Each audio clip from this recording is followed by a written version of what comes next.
Well, Ghana is being touted as one of the best fledgling democracies in Africa. We have had, since 1992, about 6 elections.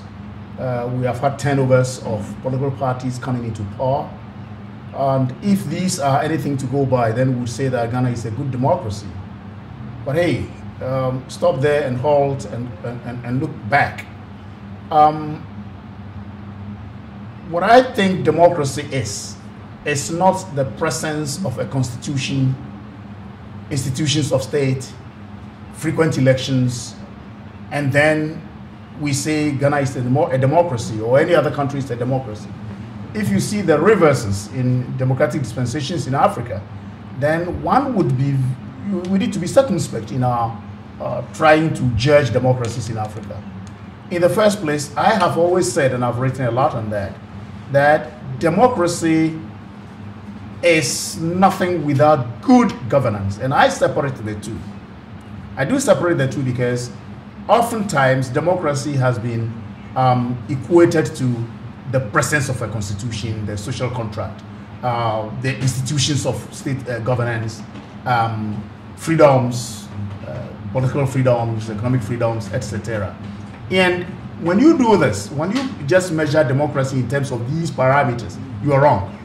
Because good governance include these things that we've mentioned as democratic credentials, plus prudence in economic governance, first and foremost.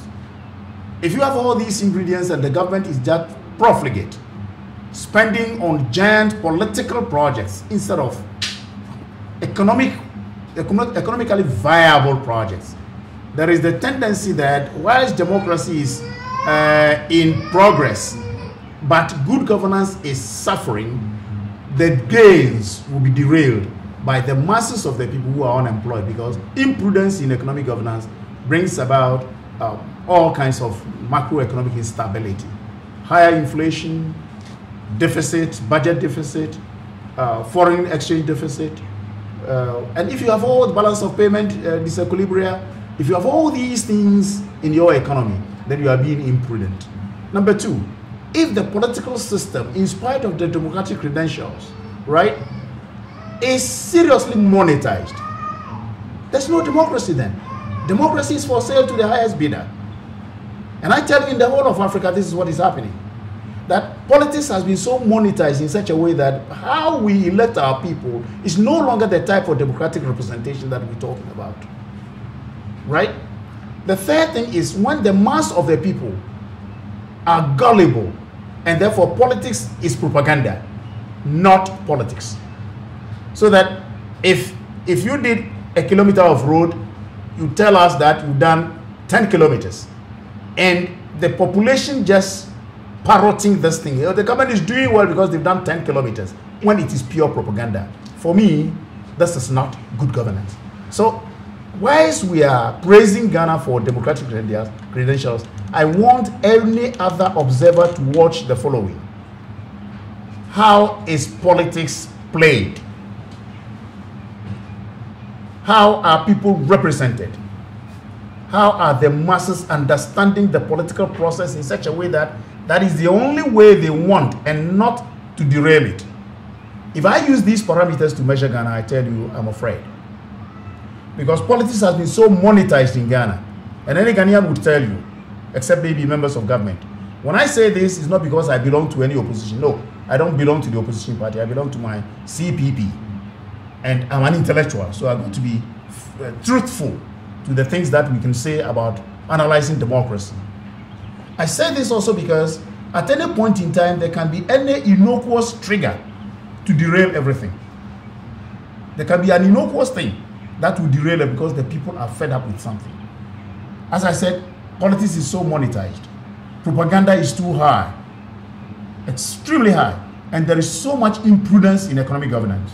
Imprudence in the sense that money is being wasted on unnecessary things because of the patronage system. And I say this because the two major political parties in Ghana seem to have accepted the patronage system to the extent that each one wants to maintain the status quo. And that is dangerous. It's extremely dangerous. It's like, because of the patronage system, we want to be in power by all means.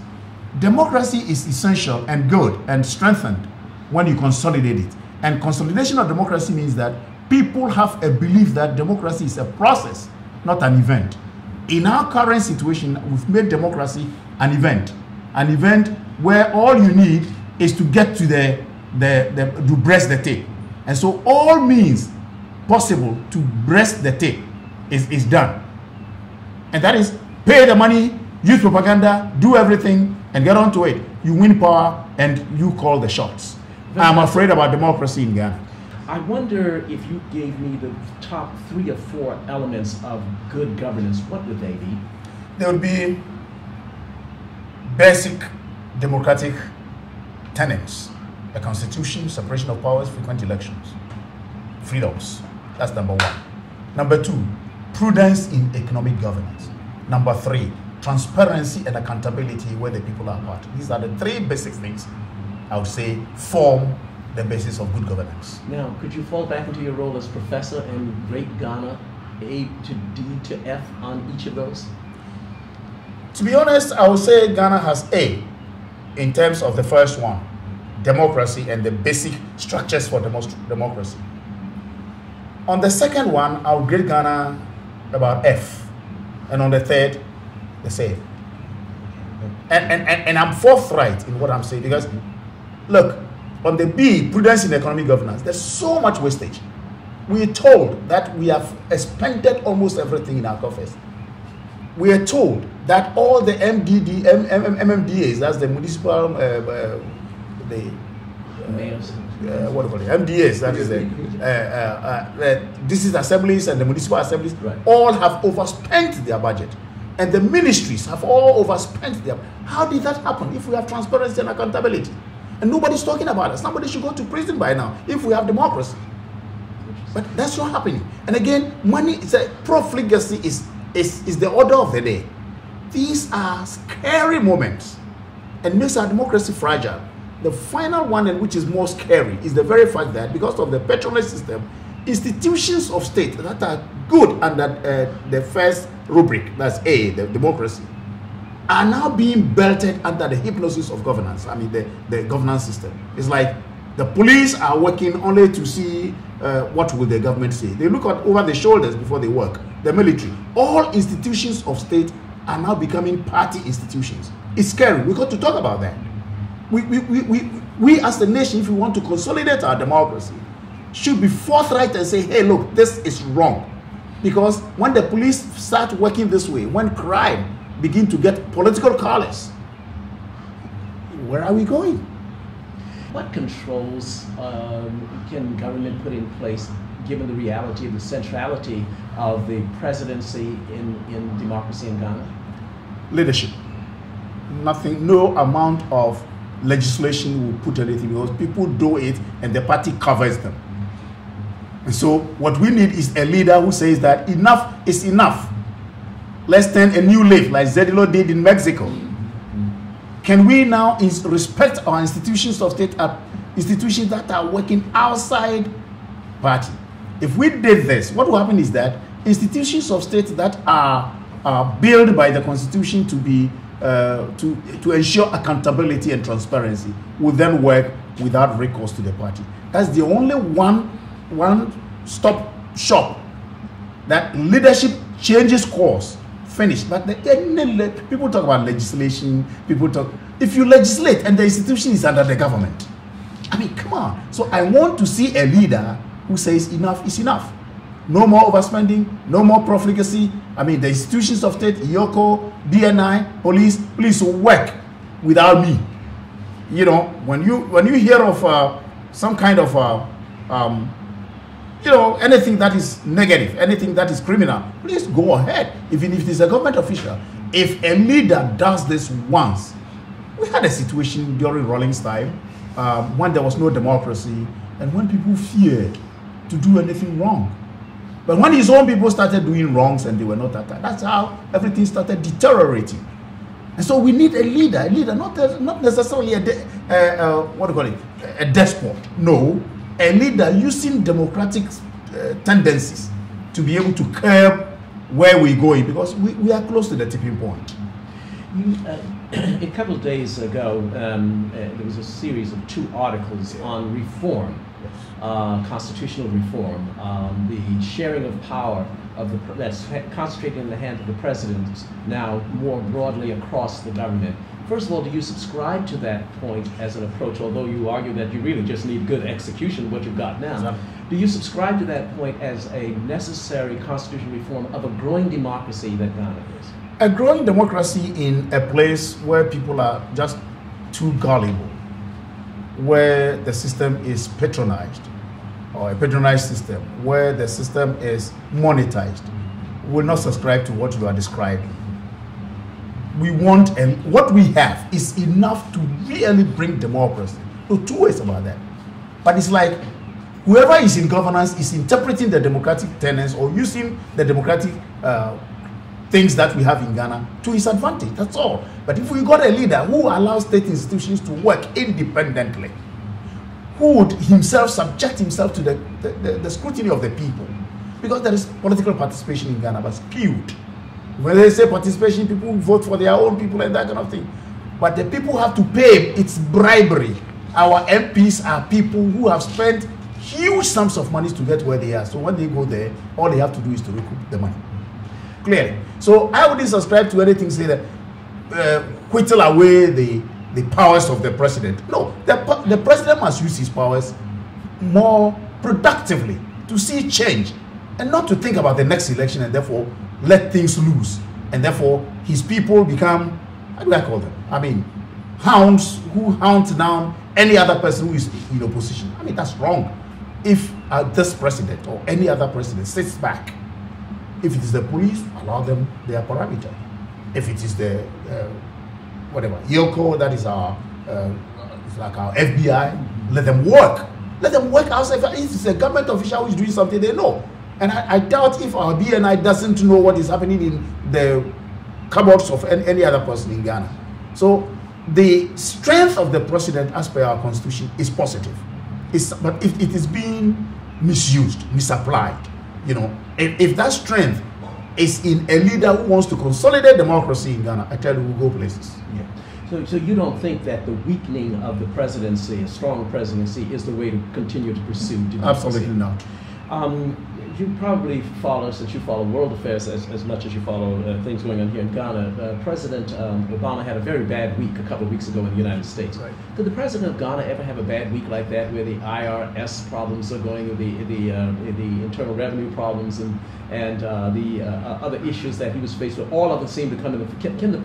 Can a president here in Ghana have that kind of scrutiny and have to be accountable, come before the camera and said, I'm going to get into this, I'm going to look into this, I'm going to get to the bottom of this, and those responsible will be fired? Our presidents do get into more trouble than the Obamas. You have a situation where a lot of things come, a cluster of problems.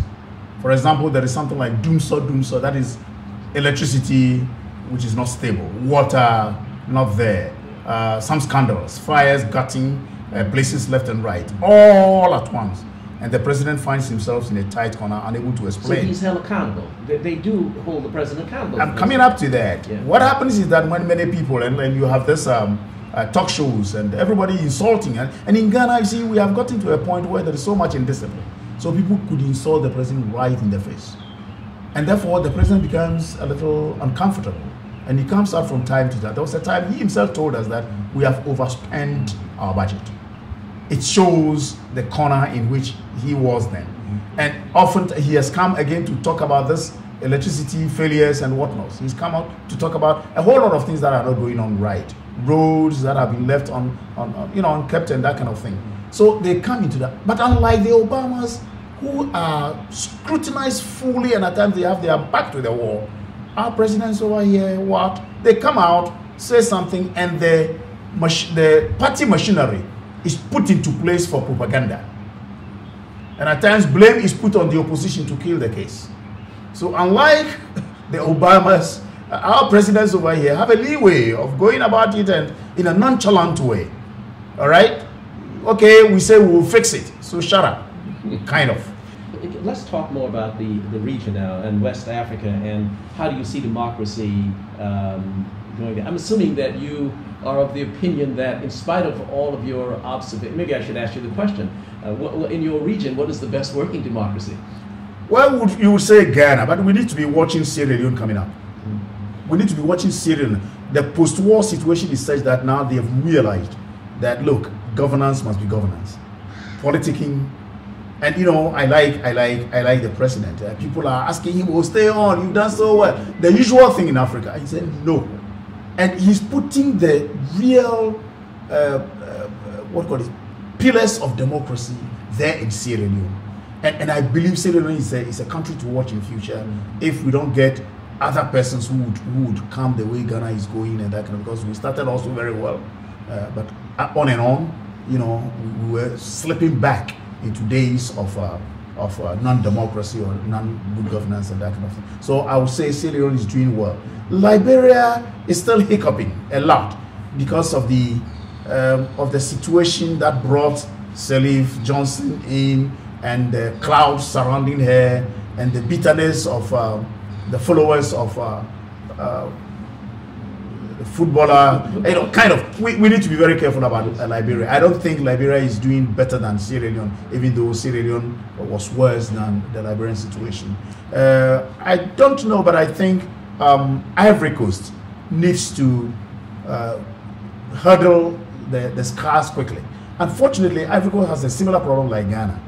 Politicization of the governance system, tribalization of the governance system, and therefore, in totality, I would say that democracy is hiccuping very badly in West Africa. Hiccuping very badly because of the patronage system, because of the use of the tribal card. It's extremely dangerous. There was a time I gave a paper in Ghana and I told them that I do not care who rules, I care how you rule. And so we had a presidential candidate who came on air to insult me about all those things, and I gave it back to him. And I told him, I'm not going to vote for him. That doesn't mean I'm leaving the party.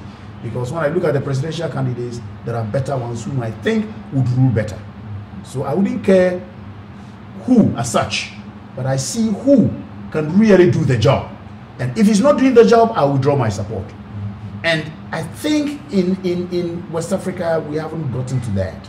Look at Britain, the near kind of hung kind of parliament and whatever it is, the crisis.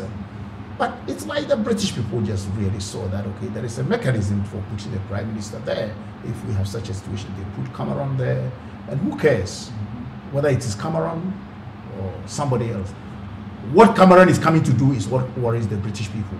And they demand X, Y. Now, what is on the table is Europe. Where do we belong in Europe? And everybody is debating it. So the point I'm trying to say is this, that in West Africa, we need a new crop of leadership, which would use the tribal system that we have positively to unite us, not to divide us.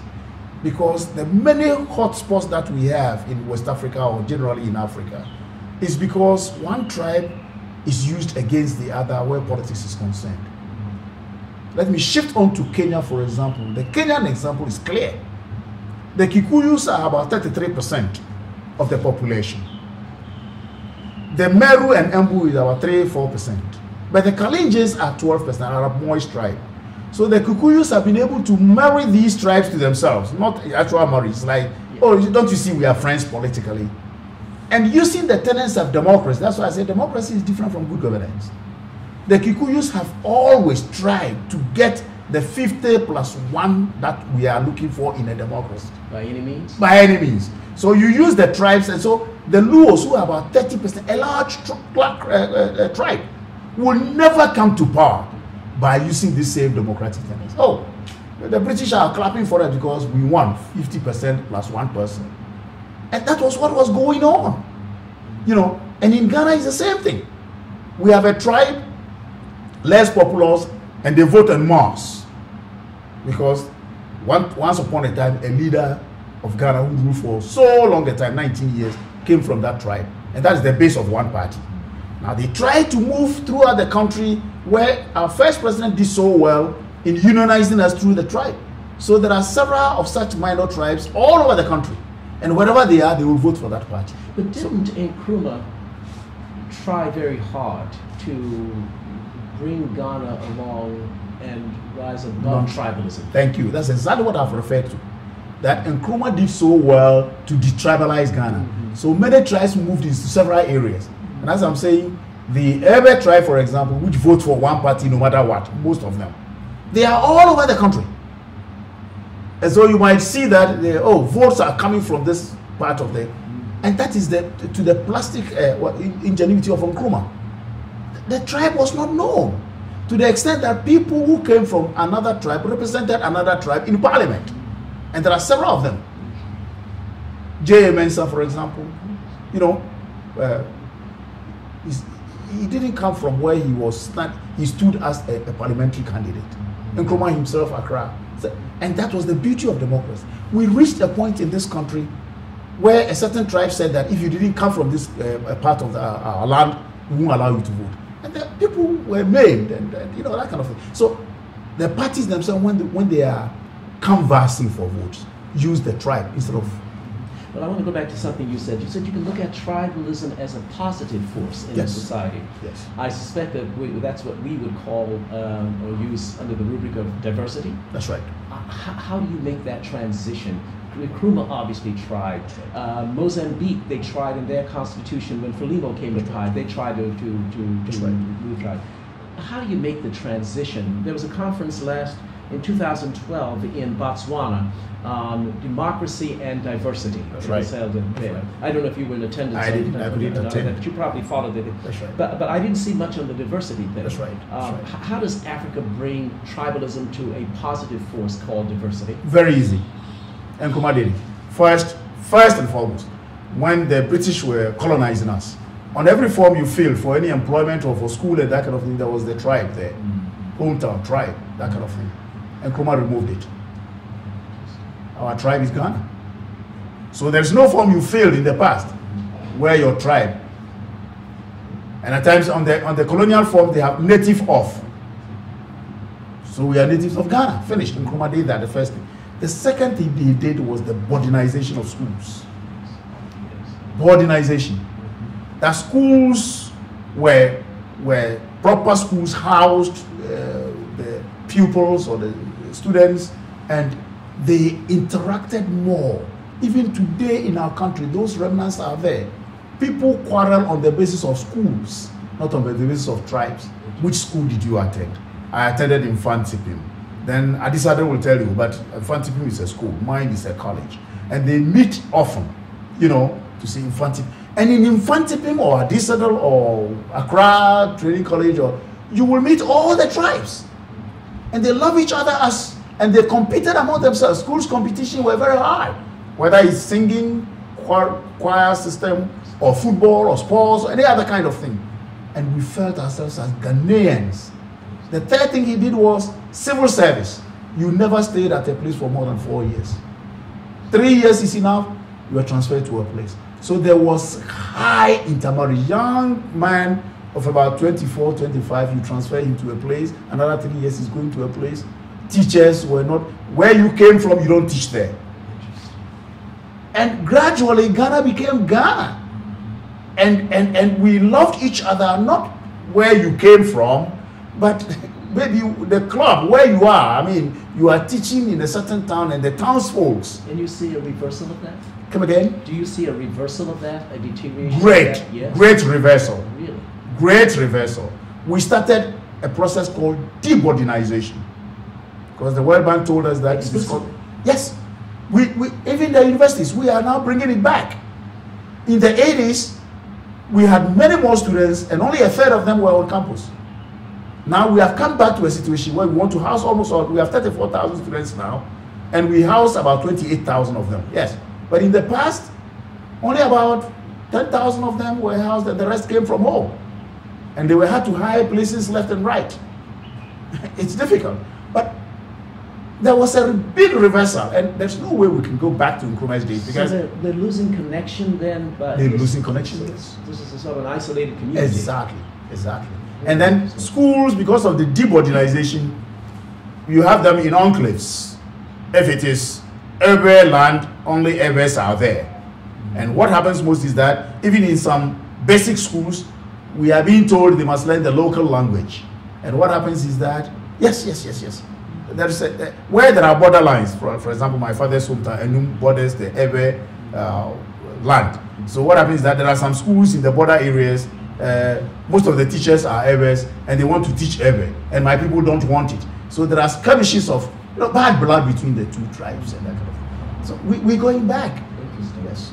President Danso, I do want to go back to West Africa again, yes. and your comments on Sierra Leone and Liberia. Yes. The war in Sierra Leone was obviously advanced significantly and in horrific ways by Charles Taylor. Right. The war in Liberia also had the same. Yes, it was Charles Taylor also. Yet Charles Taylor is in jail in The Hague for crimes in Sierra Leone, and no one has been punished for crimes in Liberia. Could you reflect on that a bit, sir? I strongly suspect that that was very wrong.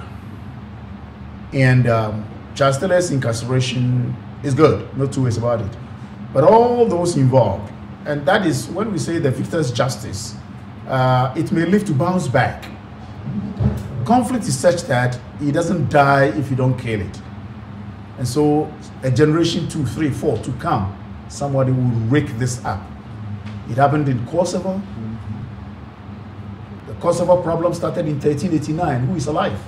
But because it wasn't killed, it came back in the First World War, it came back in the Second World War, then it came back after the post-Cold War situation.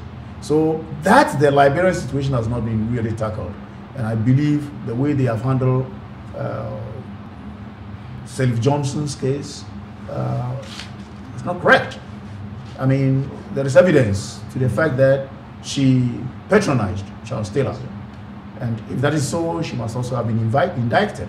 Or if she has apologized, actually. It's a 1,300-page exactly. Piece and reconciliation. And I know about that. And several other persons who took part in this kind of carnage, we are working about. Prince Johnson. He turned himself into... He's in the Senate. He's a senator and a pastor. Mm-hmm. He doesn't care what he did. And I believe if all these people were indicted, it would have brought some kind of soul-searching kind of thing in Liberia. But unfortunately, at times, the way we go about bringing about so-called peace is not the absence of war, actually. It's a little debilitating. Syria, whatever it is, we want to see some group really incarcerated, and we think that is the end of everything. But that's wrong. I think there are many people in Sierra Leone and Liberia who also need some kind of indictment. But I think the international community thought Charles Taylor was the main, the others could be dealt with internally. But that's not working. It cannot. Because if we started anything right now in Sierra Leone or Liberia, you're going to reignite the whole process. And that's precisely my point, Professor Danso, and that is how tenuous is democracy in, particularly in Liberia. I'm interested in your point on Sierra Leone, that it's probably got a stronger foundation. Right. But if the blue hats of the United Nations were to leave Liberia tomorrow, what do you think would happen? I strongly suspect that a lot of problems would come up there. The cementing of democracy in Liberia is not going the way. In fact, we were more interested in the security sector reforms, but not any pacifist kind of way of trying to bring the Liberians together. The counties are still looking at each other with animosity. It's clear. Yes. And if the blue helmets leave without having cemented the principles of democracy and good governance, I don't think we're going to see Liberia heading forward. And again, I think it's a pointer to the fact that it's not good. I've written a few articles about that. As I said, democracy is a process, not an event. And therefore, when the West, especially, there is a problem in any area in Africa or the world, what they want to see is a rush to the ballot box, and we say democracy. It's wrong. Liberia needs a few decades of tutelage. And I wouldn't mind if we reinvented the trusteeship council. Seriously. So that people, we are now in a global village. So if there are good technocrats which can be taken to that country which is in turmoil to help build the country. It's just like peacekeeping. You bring in these soldiers to come and keep the peace. Why can't we bring technocrats to come and help build the place for a decade, two, whatever it is? Cement the principles of democracy, put the people together by some programs before we let them go for their own elections and things like that. We rush Liberia again into democracy. We rush Sierra Leone, but the Sierra Leone one, let me be honest, the 10,000 British troops did a lot, and they stayed longer than I have to ask you this question. How big a threat is corruption to democracy? It is the biggest ever threat to democracy. Is it? I have always said it. Corruption is the biggest ever threat. Look, if a system is corrupt, nobody thinks about the state.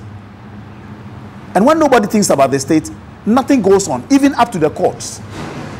If corruption is rife in a country, people can buy their way through everything. And so the system doesn't work. And if corruption is in the country, there is another big problem. The bigger problem is that government doesn't have money. People have money. So nothing goes on. And then corruption brings indiscipline. If a population is indisciplined, you can count it. We go nowhere. So for me, for all that we are doing, and most of the corruption comes from our so-called, the people who praise us. Today in this country, foreigners bribe their way through everything. How come the Chinese are in this country so much and they are, digging everywhere? It's because people in authority brought them. The rumor is that MPs and ministers go for the concessions, they go to China, buy the equipment, bring the Chinese, come dig and get gold for me. That's corruption. And our rivers are corrupted too. It's like the rivers go, colored, and people get diseases. So corruption is, I take corruption as a virus in a computer. It destroys everything.